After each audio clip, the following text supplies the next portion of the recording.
안녕하세요. 오늘도 사연살롱을 찾아주셔서 감사합니다. 아동복 브랜드 대표로 일하고 있는 4살짜리 딸 하나 엄마입니다. 보통은 아이 때문에 참고 사는 엄마들이 많다지만 저는 유별나게도 딸이 태어나자마자 이혼을 했어요. 처음 이혼했을 때는 아이도 있는데 그냥 참고 지내보지 그러냐, 아이는 무슨 죄냐, 아이 아빠한테도 기회를 줘라 등 정말 많은 우려와 걱정의 소리를 들어야 했어요. 이혼을 결심한 시기가 시기이다 보니 주변 사람들의 걱정도 충분히 이해가 되기는 했죠. 사정을 잘 모르는 남들 눈에는 제가 성급했거나 홧김에 화를 못 이겨 이혼을 결심한 것처럼 보이기 쉬웠을 테니까요. 누군가는 제 결정을 존중해줬지만 우리나라 분위기상 그렇게 존중만 받을 수는 없는 선택이기는 했어요. 스스로는 그런 결정을 내린 데 있어 확고한 신념이 있었고 한 번도 틀렸다고 생각한 적은 없지만 사람이라는 게 주변에 들려오는 말을 아예 무시하고 사는 건 쉽지 않더라고요. 혼자 밤새워가며 일하고 아이를 키우면서 당장 발등에 떨어진 불을 끄기도 급급하게 살다 보니 한 번씩 나약해지는 순간들이 있었어요. 그런 순간마다 아이 혼자 키우는 게 보통 일이 아니다, 지금이라도 재결합하는 건 어떠냐 따위의 조언을 듣게 되면 마음이 흔들릴 때도 있었어요. 하지만 그럴 때마다 마음을 더 단단히 먹었죠. 처음 내 선택은 틀리지 않았고 충분히 고민 끝에 내린 결정인 걸 증명하려면 내가 결정한 삶을 더 잘 살아낼 수밖에 없다고 생각했거든요. 스스로 잘하고 있다고 생각해도 주변이 인정해주지 않으면 아무 소용없더라고요. 그저 딸이 태어나자마자 이혼해버린 다혈질, 그리고 그렇게 저질러버린 이혼을 감당하지 못해 아등바등 사랑하는 여자로 보일 뿐이었어요. 그래도 사람이 죽으란 법은 없는지 제 노력이 빛을 발하는 순간이 오기는 하더라고요. 복수 때문이 아니라 단순히 저에게 주어진 이 소중하고 어린 생명을 지켜내기 위해 고군분투했던 시간들이 결국엔 제게 통쾌한 순간까지 안겨주더군요. 최고의 복수는 내가 잘 사는 것이다 라는 말의 진정한 의미를 깨닫게 되는 순간이었달까요? 혹시나 저와 비슷한 상황에 놓여있는 엄마들이 있다면 제 이야기를 듣고 힘을 내셨으면 해서 이렇게 사연을 적게 되었습니다. 지금은 전남편이 되어버린 남편과는 사진 작가와 스타일리스트로 화보 촬영 현장에서 처음 만나게 되었어요. 다루기 어려운 아동 모델에게 따뜻하고 친근한 모습으로 다가가 원하는 촬영물을 프로페셔널하게 만들어가는 모습을 보며 저 사람은 참 보기 드문 멋있는 사람이다 라는 생각을 했던 게 남편에 대한 첫인상이었죠. 야외 촬영이었던 그날은 날씨도 참 좋았고 현장 분위기도 무척 좋았어요. 남편이 현장 분위기를 밝게 이끌어준 덕분이었죠. 그날 촬영이 끝나고도 남편이 가끔 생각이 나더라고요. 특히나 다른 촬영 현장에서 사뭇 다른 분위기를 내는 작가들을 볼 때마다 남편 생각이 더 났어요. 그러다 몇 달 뒤 운명처럼 남편을 다른 촬영 때 만나게 됐어요. 저 혼자 기억하고 있을 줄 알았는데 남편도 저를 기억하더라고요. 너무 오랜만에 뵙네요. 잘 지내셨어요? 그저 저를 알아봐줬을 뿐인데 어찌나 기쁘던지요. 별 기대 없이 인사를 주고받았는데 남편은 의외의 제안을 했어요. 이렇게 다시 만날 줄 몰랐는데 끝나고 식사라도 하실래요? 그렇게 만난 지 겨우 2번 만에 함께 식사를 하게 됐고 그날 생각보다 많은 얘기를 나눴어요. 남편 특유의 유쾌함과 센스, 유머 코드에 시간 가는 줄 모르겠더라고요. 헤어지는 길에 연락처를 교환하게 됐고 남편도 저에게 호감이 있었는지 연락을 몇 번 더 주고받으며 만나다 연애까지 골인했어요. 신기할 정도로 성격이 잘 맞았던 덕분에 2년간의 연애는 순탄했고 결혼 적령기가 다가오니 자연스럽게 서로를 결혼 상대로 생각하게 됐죠. 그때까지 남편의 가족들에 대해서 아는 거라곤 남편이 2남 1녀 집안의 장남이라는 점과 다른 집과는 사뭇 다르게 딸을 원하던 부모님 덕분에 딸이 두 오빠들과 꽤 나이 차이가 나는 막둥이라는 점. 그래서 오빠들의 사랑을 듬뿍 받으며 집안의 공주처럼 컸다는 점 정도였어요. 별다른 특징 없는 시누이라 해도 쉽지만은 않을 텐데 공주처럼 컸다는 부분이 조금 걱정이 되기는 했죠. 그래서 나름대로 생각한 방법은 시댁에 본격 인사를 드리기 전 시누이부터 만나는 거였어요. 스타일리스트 일을 하면서 나름대로 이런저런 사람들을 많이 경험해본 터라 이상한 낌새가 있다면 눈치챌 수 있을 거라고 믿었거든요. 안녕하세요 언니. 스타일리스트라면서요? 너무 잘 됐다. 저 인플루언서 준비하거든요. 가끔 저 코디 좀 도와주시면 좋겠다. 그렇게 처음 만나는 자리에서 내심 깜짝 놀랐어요. 남편에게 예쁘다고 말로만 들었을 때는 본인 동생이니 그렇겠거니 생각했는데 실제로 정말로 예뻤거든요. 집에서 공주라고 얘기 들었는데 정말 공주일 줄은 몰랐네요. 도움 필요하면 언제든 이야기하세요. 워낙 모델이 좋아서 인형놀이 하는 기분일 것 같아요. 정말요? 언니 참 말씀도 예쁘게 하신다. 이제 한 식구 될 건데 친하게 지내요. 사랑을 많이 받고 자랐다더니 정말 밝고 싹싹한 성격에 외모도 호감이다 보니 첫 만남 만에 금방 마음이 무장 해제됐어요. 남편과 처음 만났던 자리에서 많은 이야기를 한 것처럼 시누이와도 정말 시간 가는 줄 모르고 많은 이야기를 했어요. 원래는 댄서가 꿈이었는데 잘 안 되더라고요. 크루 생활도 워낙 단체 생활이다 보니 적응하기 힘들고 아무리 열심히 연습해도 진짜 재능으로 하는 사람들한테는 안 되니까 지치더라고요. 그래서 인플루언서 준비하는 거예요. 잘 될 것 같은데요. 전 무슨 모델인 줄 알았어요. 그쵸? 오빠, 나 모델하면 잘할 수 있다니까? 좀 도와달라 해도 죽어도 안 도와줘요. 그냥 예쁜 거랑 모델은 다른 거라면서. 큰오빠가 안 도와줘서 모델도 접었어요. 아무튼 오빠들은 도움이 안 돼.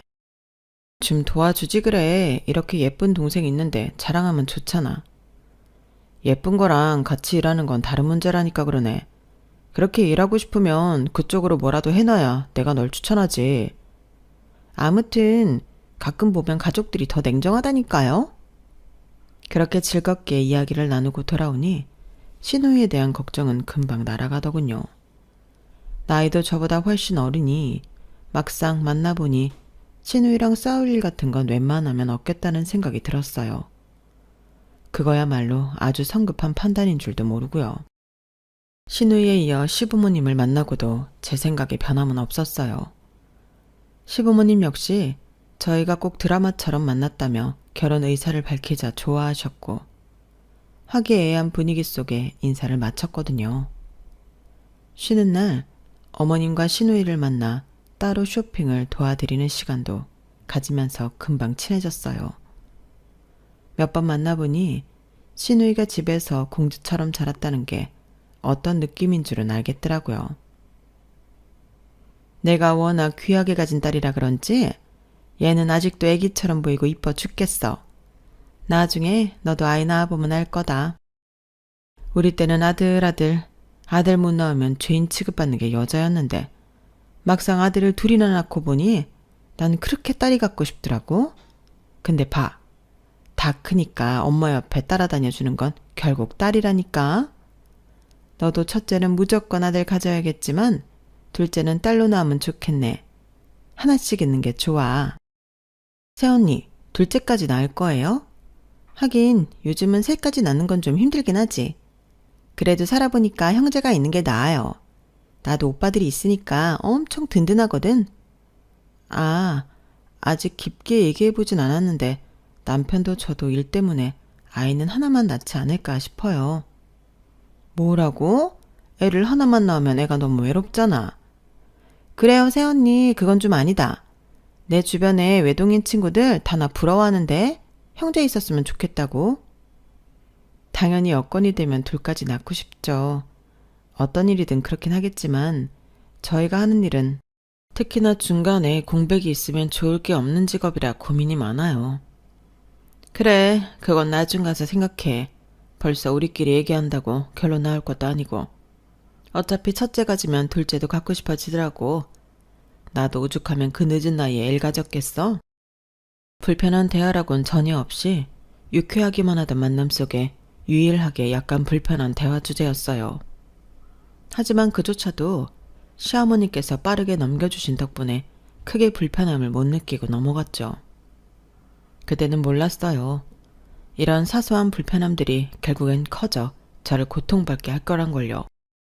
해나가 우리 결혼식 때 축하 공연 해주고 싶다는데? 정말? 축가? 그런 것 같아. 아가씨 춤도 잘 추시면서 노래도 잘 부르셔? 재능이 정말 많으시네. 노래는 그냥저냥 불러. 근데 별일이네. 노래는 나서서 부르지는 않는데. 당신이 어지간히 마음에 들었나 봐. 그래? 고마운 일이네.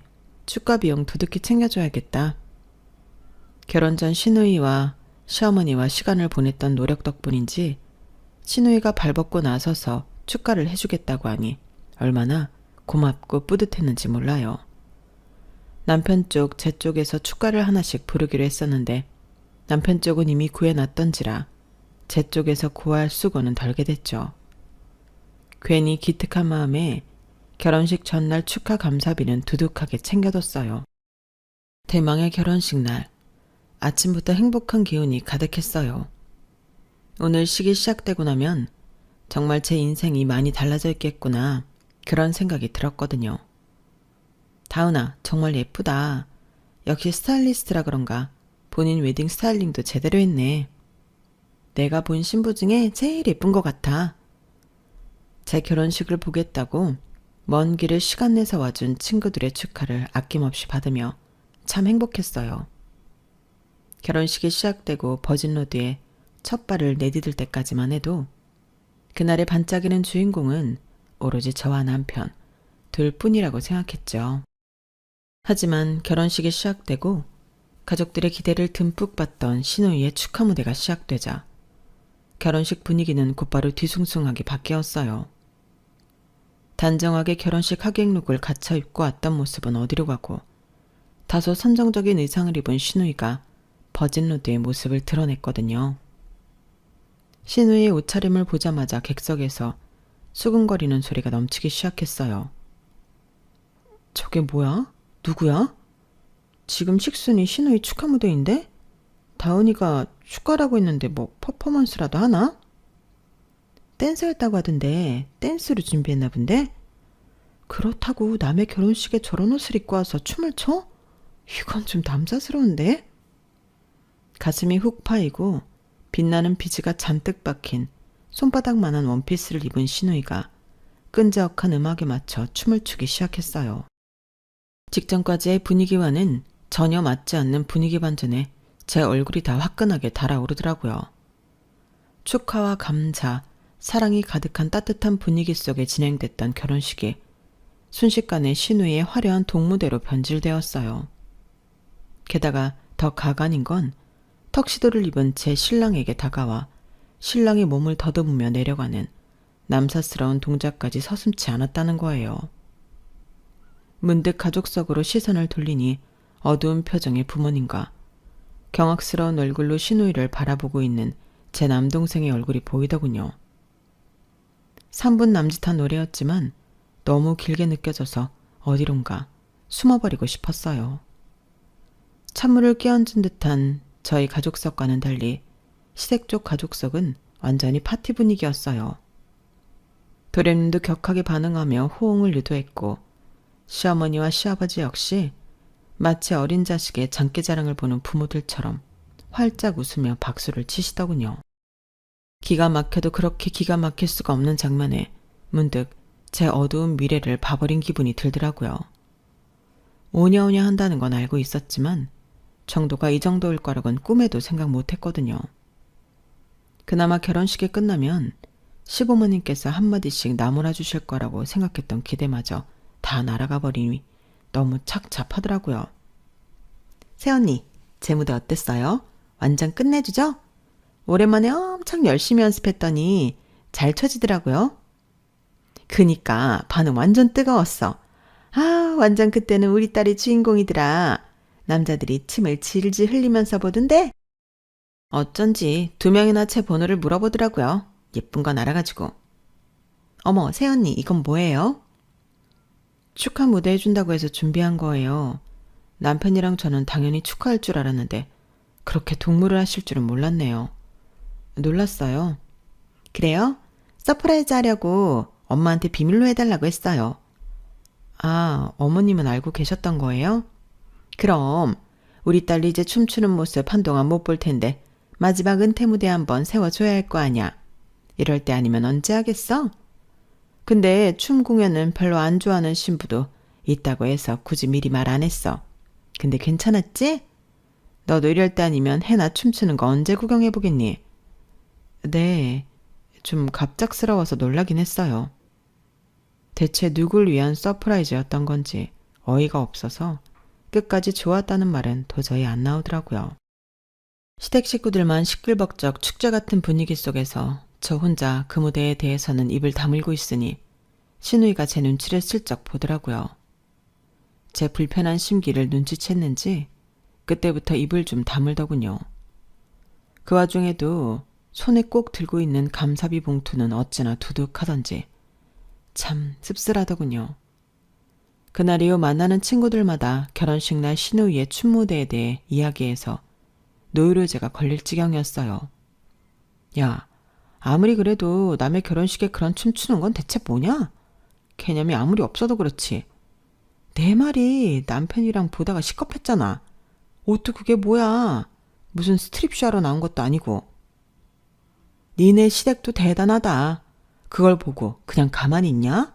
그리고 뭐 은퇴 무대? 지 딸 은퇴 무대를 왜 남의 결혼식에서 준비하냐고. 신우이의 파격 무대 덕분에 제 결혼식 후기의 절반 이상은 신우이 얘기였고 그건 한동안 저를 악몽처럼 따라왔어요. 덕분에 신우이를 봐도 전처럼 반갑지도 않고 마냥 살갑게 대하기가 어렵더라고요. 그걸 눈치 빠르게도 또 느낀 건지 신우이 쪽에서 먼저 다가오려고 하더군요. 문제는 신우이 쪽에서 되게 다가오려고 노력한답시고 하는 것들이 전부 본인 위주의 스케줄이었다는 점이었어요. 상대방의 마음을 사기 위한 노력이 아닌 본인의 불편함을 해소하고자 본인의 필요하에 저를 찾고 연락했던 점이었죠. 정말 평생 사랑만 받고 살면 사람이 저렇게까지 남의 감정에 무감해지나 생각이 들 정도였어요.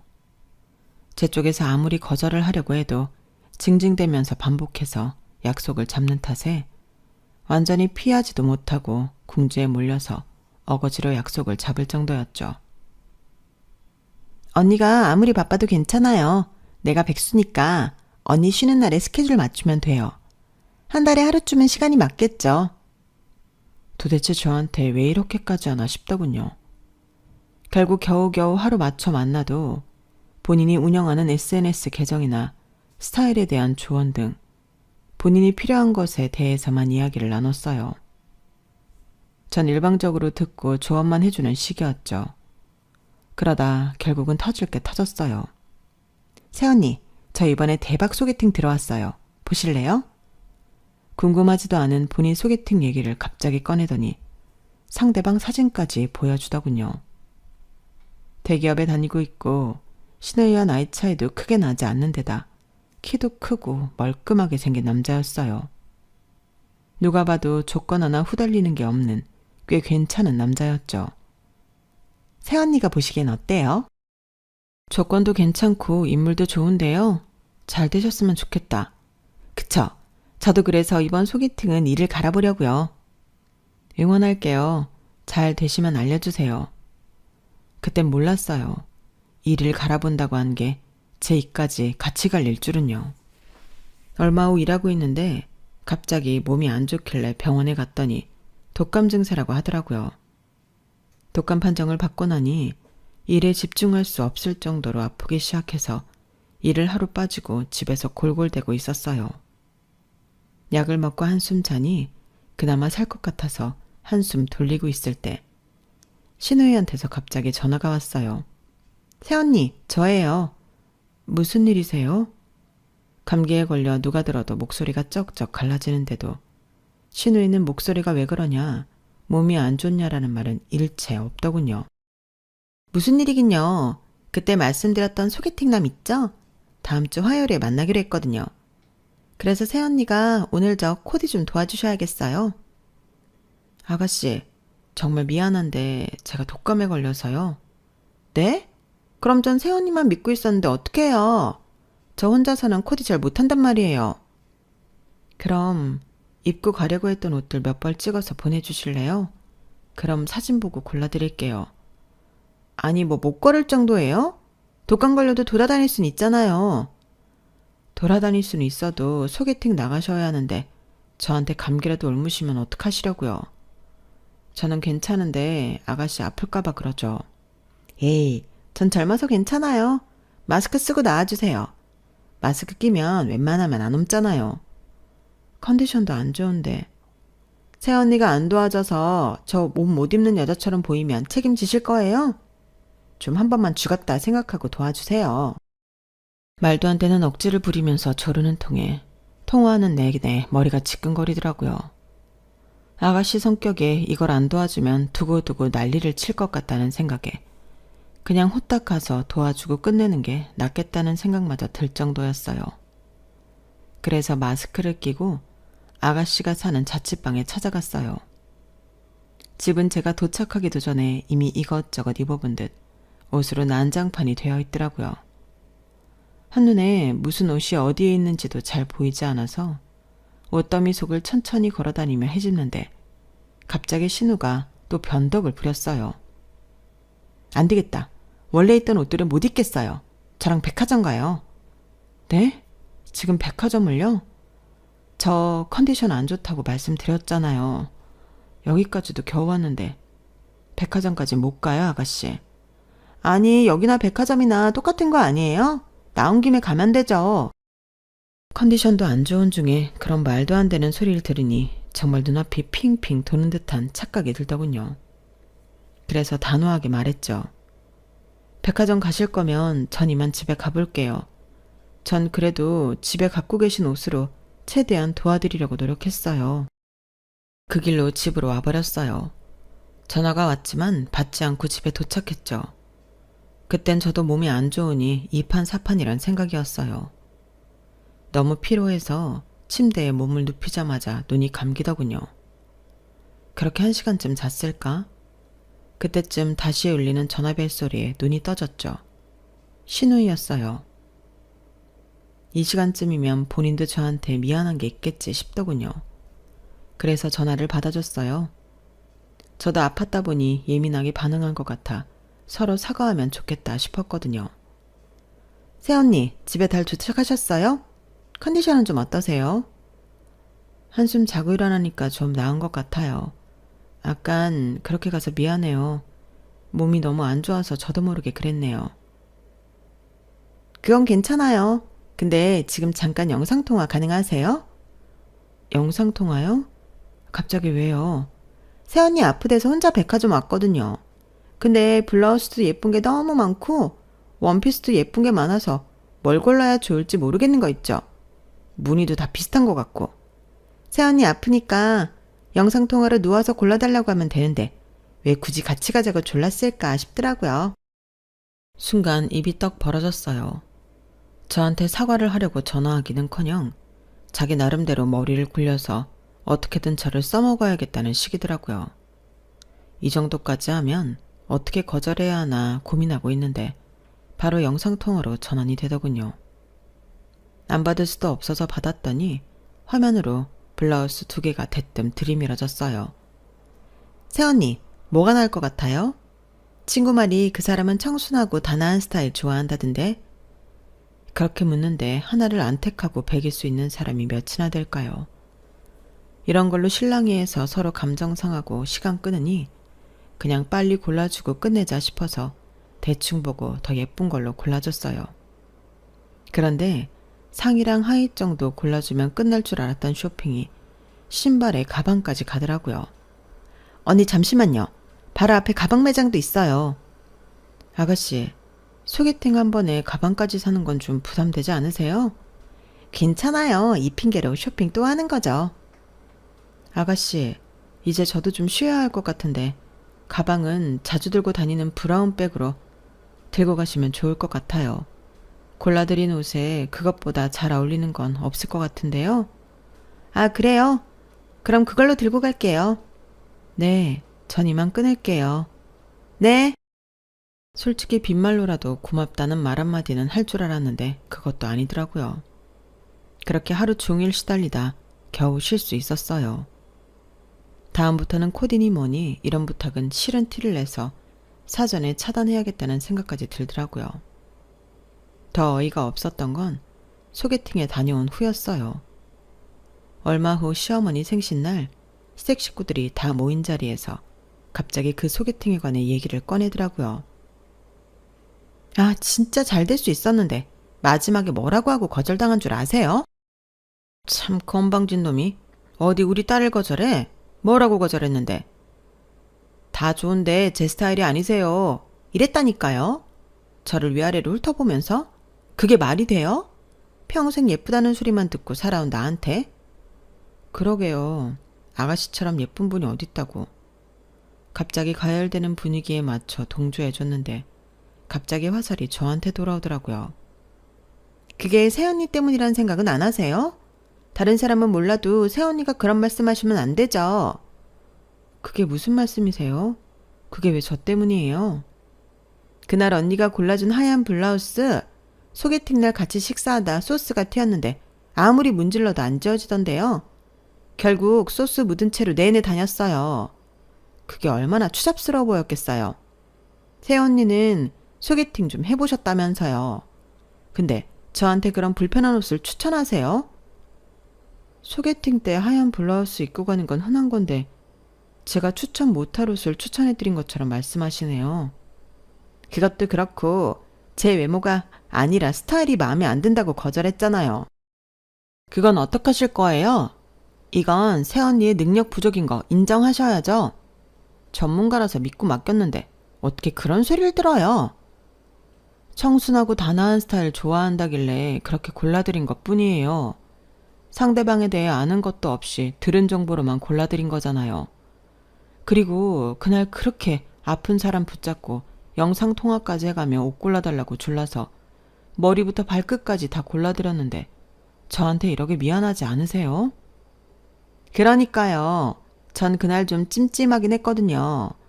새언니가 아프다고 대충 고르는 거 아닌지.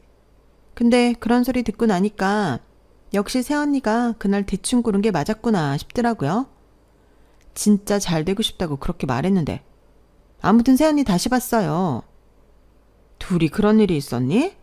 아유, 이왕 도와줄 거면 좀 성심성의껏 도와줬으면 좋았겠구만.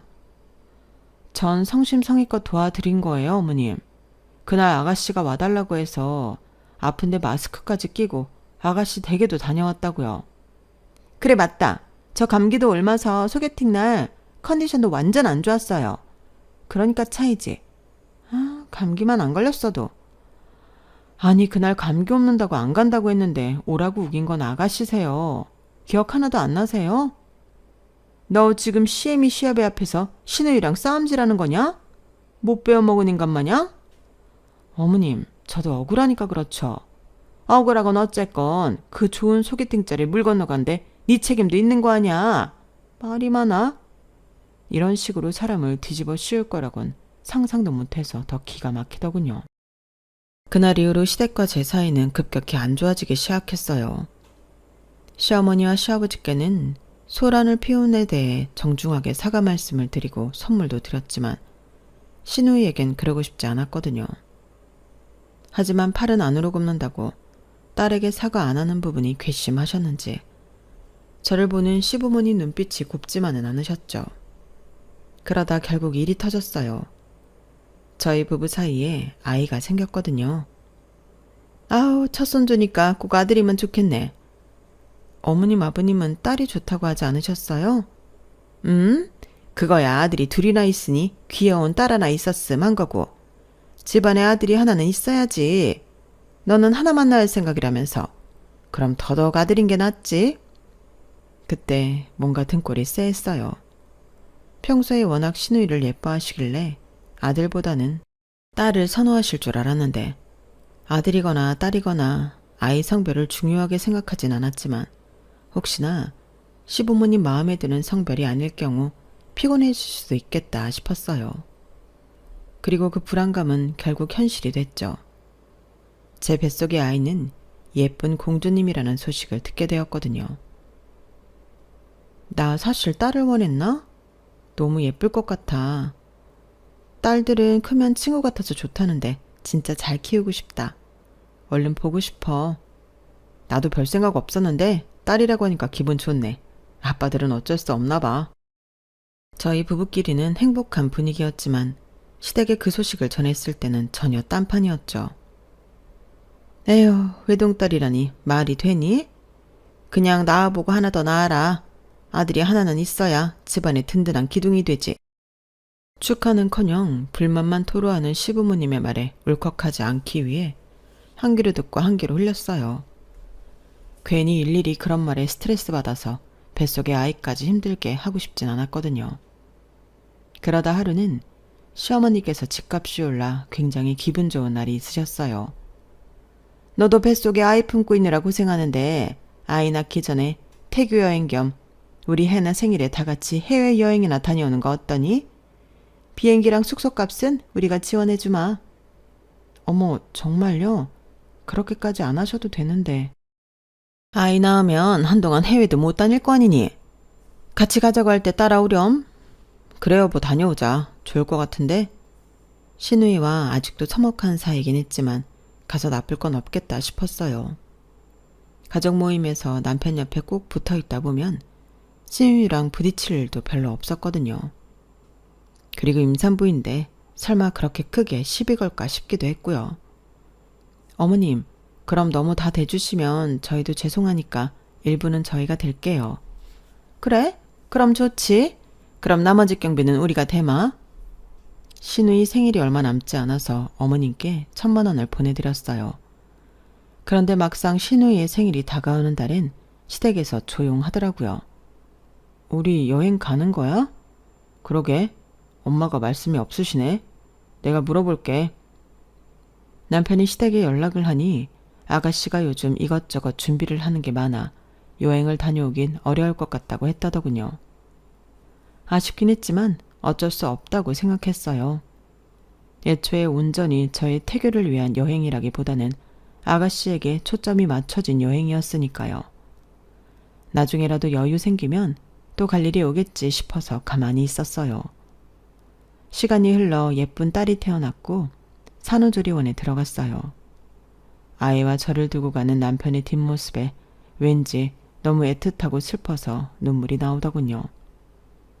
제가 우는 걸 눈치챈 남편이 돌아와서 절 토닥여줬어요. 아예 헤어지는 것도 아닌데 왜 그래. 울지 마. 너무 마음 안 좋아. 그렇게 애절하게 헤어지고 나름대로 저도 조리원 생활에 적응을 하고 있었어요. 4일 정도는 남편이 연락도 잘해주고 영상통화도 하니 낯선 환경이 외롭지 않더라고요. 그러다 보니 산모들과도 금방 친해졌고 가끔 남편이 방문해 아이를 함께 보러 가는 시간이 참 힐링이었어요.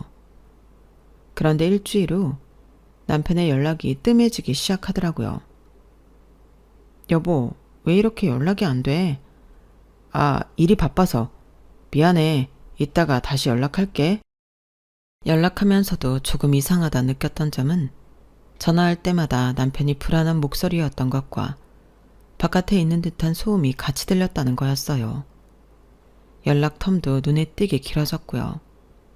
게다가 마지막 주 4, 5일 정도는 바쁘다는 핑계로 발길도 뚝 끊어졌어요. 서운하다 못해 답답하더라고요. 그래도 이해하고 넘기려고 했어요. 얼마 안 있으면 남편도 육아휴직을 쓰게 되니 할 수 있는 일은 최대한으로 처리하려고 하나보다 싶었죠. 그런데 조리원 퇴소날 일이 터졌어요.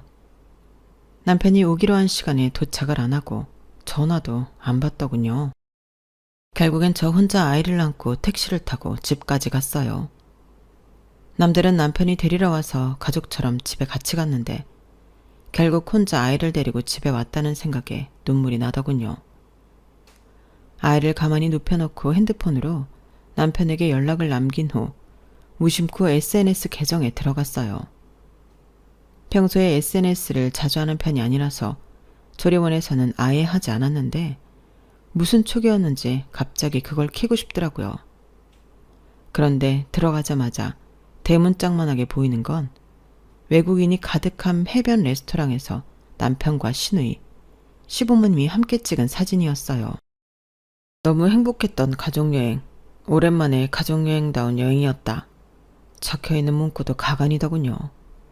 제가 없으니 가족다웠다고 적어놓은 것 같아서 기가 막혔어요. 사진을 올린 날짜들을 보니 남편이 저와 연락이 안 되기 시작한 그날부터 해외 사진이 올라와 있더라고요. 다른 사람들은 몰라도 남편만은 이러면 안 되는 거 아닌가 배신감에 치를 떨고 있는데 갑자기 현관문 열리는 소리가 들리더군요. 남편이 현관에서 캐리어를 들고 놀란 눈으로 저를 보고 있었어요. 여보, 미안해. 내가 조리원 퇴소 날짜를 착각해서 혼자 온 거야? 어디 다녀와? 맞다. 내가 말을 못했구나. 잠깐 지방에 출장이 있어서. 지방? 너는 해외 나간 것도 지방으로 치니? 어이가 없어. SNS를 켜서 보여주니 남편이 하얗게 질리더군요. 그게 나도 지금이 아니면 해외여행 갈 기회가 없다고 자꾸 꼬드겨서 나라도 따라오라고 자꾸 그러니까. 그래서 조리원이 있는 날 두고 혼자 덥석 해외여행 다녀온 거야? 나랑 우리 딸 냅두고? 나한텐 한국에 있는 척 속이면서? 어떻게 이럴 수가 있어? 조리원에서 당신이랑 연락도 안 되고 당신이 찾아오지도 않았던 5일 동안 내가 얼마나 불안하고 초조했는 줄 알아? 다른 집 아빠들 다 아이 보러 오고 부인 보러 올 때 나만 혼자였다고. 그리고 어떻게 몰래 해외여행 갔다 오면서 퇴소 날짜도 못 맞춰서 들어올 수 있어? 당신 머릿속에 우리 생각이 있긴 한 거야? 여보, 미안해. 진정해봐. 진정이고 나발이고 아이 낳아보신 분들은 아실 거예요. 조리원에서 남편과 유일하게 연락 두절된 채로 혼자 아이를 안고 집에 돌아오는 그 심정이 얼마나 비참하고 슬픈지를요. 아이가 태어나자마자 날 속이고 배신하는 사람이랑은 난 한 지붕 밑에서 못 살아. 내가 뭘 믿고 당신이랑 부부로 살겠어? 벌써부터 이러는데. 나중엔 어떤 식으로 사람 뒤통수 칠 줄 알고. 이혼해. 여보, 그게 무슨 말이야. 애 이제 태어났는데 무슨 이혼이야, 어? 당신이 그럴 만한 짓 했다는 건 생각 안 해? 당신은 아빠 자격도 없어. 알겠어.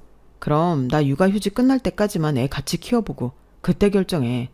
내가 잘할게. 나 정말 잘하려고 다녀온 거야.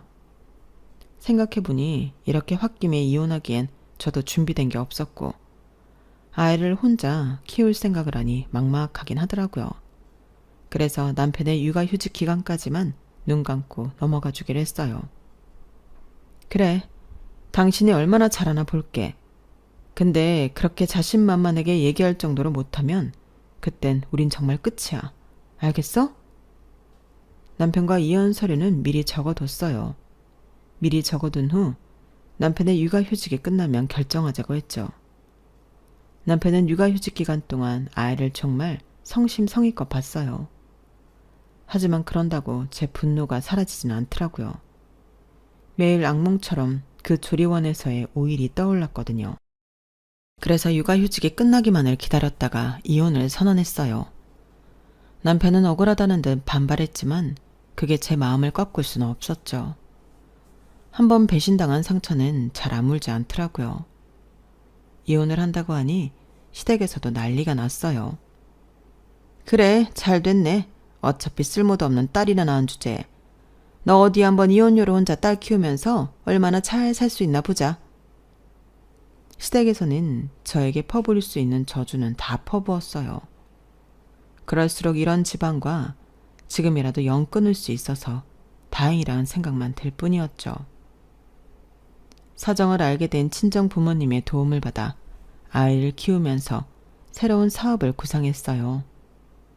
제가 봐도 제 딸이 정말 예뻐서 딸을 위한 옷들을 만들어주고 싶어졌거든요. 처음에는 소량으로 제작 판매하던 옷들이 딸에게 입혀 사진을 올리기 시작하니 반응이 오기 시작했어요. 그러다 예전 패션 디자인과에서 같이 공부했던 동기들과 연락이 닿게 됐고 함께 사업을 키워보기로 했어요. 우리 브랜드 최고의 모델은 아윤이야. 옷도 옷인데 아윤이가 예뻐서 잘 팔리는 것 같은데? 어디서 이렇게 예쁜 모델을 구해? 그니까 넌 딸이 복덩인가 봐. 이 일도 딸 때문에 시작한 거잖아. 근데 엄청 잘 되는 거 보니 정말 딸 하나는 잘 나왔다. 동료들 말대로 딸도 모델로 인기를 얻어 이리저리 방송 요청이 들어오더라고요. 아이가 다치지 않는 선에서 괜찮은 방송만 고르고 골라 출연했는데도 출연비라는 게 꽤 수입이 되더군요. 나중에는 아윤이와 저의 수입을 합치니 정말 둘이서 살기에는 여유 있을 정도로 벌게 되었어요. 시간은 좀 걸렸지만 제가 운영하는 아동복 브랜드도 점점 유명해지게 됐고 빠른 시간 인기를 얻은 브랜드 대표로 인터뷰도 하게 됐어요. 인터뷰가 나간 지 얼마 안 돼서 남편과 시부모님이 저희 집을 어떻게 알고 찾아왔더군요. 여보, 아무리 그래도 아윤이 얼굴은 좀 보여주고 살아. 아윤이 내 딸이잖아. 갓 태어난 딸 버리고 혼자 즐겁자고 해외여행 가서 희희낙낙하던 인간이 무슨 아윤이 아빠야. 당신 같은 아빠 아윤이는 필요 없으니까 다신 찾아오지 마. 너무 그러지 마라. 우리도 나쁜 의도로 너만 두고 간 게 아니야.